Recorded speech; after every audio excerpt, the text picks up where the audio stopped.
Oi, gente, bem-vindos à aula 3 sobre Cristologia.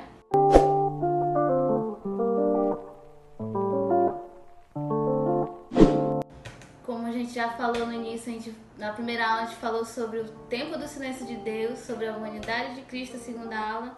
E hoje, na terceira aula, a gente vai falar sobre a divindade de Jesus. Como foi falado anteriormente, Jesus ele é um ser teantópico, ou seja, ele tem duas personalidades. Aquele Jesus ele é esquizofrênico? Não. Jesus foi o único cara que conseguiu controlar as personalidades dele, ou seja, a humana e a divina. A outra qualidade da divindade de Jesus é a onisciência. É aquele que conhece todas as coisas. Isso também está na Bíblia. Nos evangelhos, como a gente falou, a bibliografia de Jesus. A onisciência é que ele tem um conhecimento ilimitado. Na Bíblia também tem uma passagem muito conhecida, onde Jesus está concentrado com o pessoal, pregando a eles, ensinando, e de repente as pessoas abrem o telhado para poder ter espaço para para expor uma pessoa enferma, um paralítico, para Jesus curar. E Jesus cura aquele homem e ainda diz assim: seus pecados estão perdoados. E os doutores da lei da época, os fariseus e saduceus que estavam presentes, eles começaram a se questionar em pensamentos: quem é esse homem? Com que autoridade esse homem faz isso? Jesus de imediato repreende esses homens perguntando: por que vocês pensam desse jeito? Por que vocês pensam dessa maneira? Então essa passagem da Bíblia retrata um pouco sobre a onisciência de Jesus, a divindade dele, que ele conhece todas as coisas.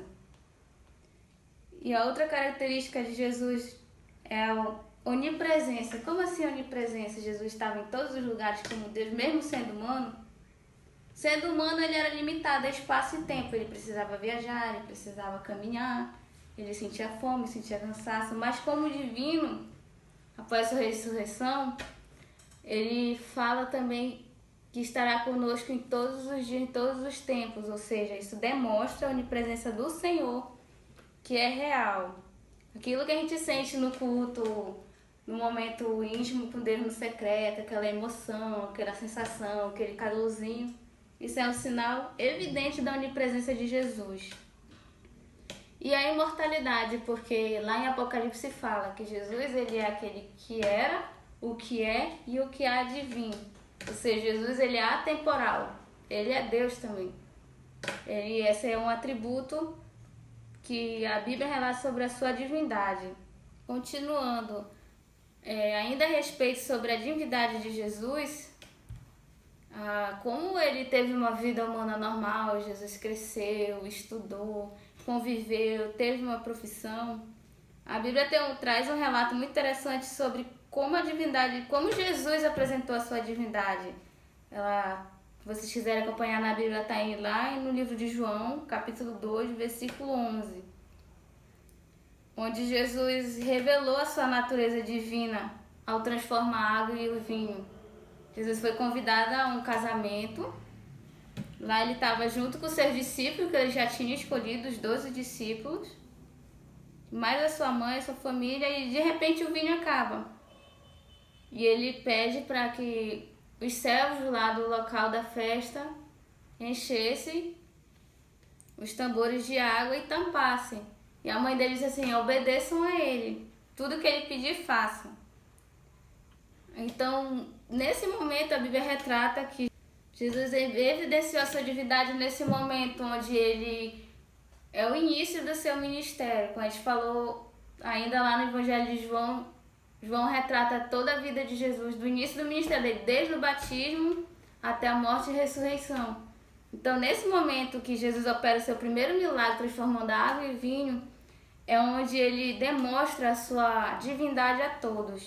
Ele está dizendo: ei, gente, chegou a hora de eu começar meu ministério aqui na terra, de eu cumprir a minha missão. E que missão é essa? A gente vai falar daqui a pouquinho sobre isso. Então, Jesus ele não precisou falar da sua divindade, da sua glória, ou seja, Ele sabia qual era a missão dele, mas ele nunca disse: Ei, eu sou o Cristo, o Filho de Deus vivo, eu vou fazer isso, isso e isso. Não, Jesus ele nunca precisou levantar o ego dele. Primeiro ele mostrou o que ele veio para fazer. Isso daí foi um milagre pequeno. Então, foi nesse momento que Jesus disse: Eu sou o Cristo. E a Bíblia também relata que nesse momento foi aí que os discípulos creram nele. Ou seja, antes disso Jesus já tinha escolhido os 12 discípulos a quem ele ia confiar a missão de espalhar o evangelho, os seus ensinamentos.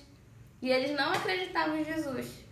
Eles não acreditavam que ele era o Cristo, de que ele era aquele cara que os antigos profetas do Antigo Testamento falavam sobre. Então, a partir daquele momento, começa o ministério de Jesus, onde Jesus revelou a sua outra natureza, além da humana, e os seus atributos divinos que destacaram, que era a onipotência, a onisciência, a onipresença e a imortalidade. Para finalizar a respeito da divindade de Cristo, a gente vai destacar as duas naturezas dele, enfatizar mais os fatos para não ficar confuso, ou seja, a natureza humana de Jesus foi evidenciada por ele ter vivido na terra sem pecar. E a natureza plenamente divina é a responsável por ele não ter pecado, ou seja, Jesus em toda essa sabedoria, apesar das limitações como humano, ele tinha poder, autoridade, conhecimento do que as escolhas dele poderiam acarretar.